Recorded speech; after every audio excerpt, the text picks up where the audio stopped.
1 мая 1945 года по приказу Народного комиссариата авиационной промышленности в Казанском авиационном институте была организована первая в стране кафедра ракетных двигателей. Заведующим кафедры был назначен Валентин Павлович Глушко.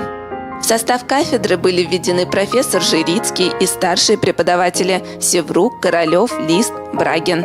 Нужно сказать, что те работы, которые велись на кафедре, они имели, как правило, очень важное практическое значение. Тесная связь была с оборонными предприятиями.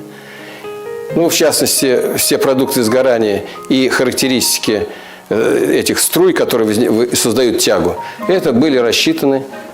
Впервые, справочники КАИ были знамениты, а потом был создан под руководством Глушком, в качестве он был редактором, это 10-томный справочник.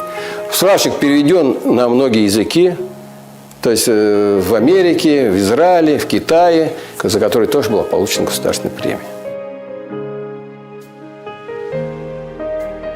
Выпускники кафедры направляются для работы на ракетно-космические предприятия страны. Они играют ведущую роль и занимают высокие посты на предприятиях оборонной промышленности городов России.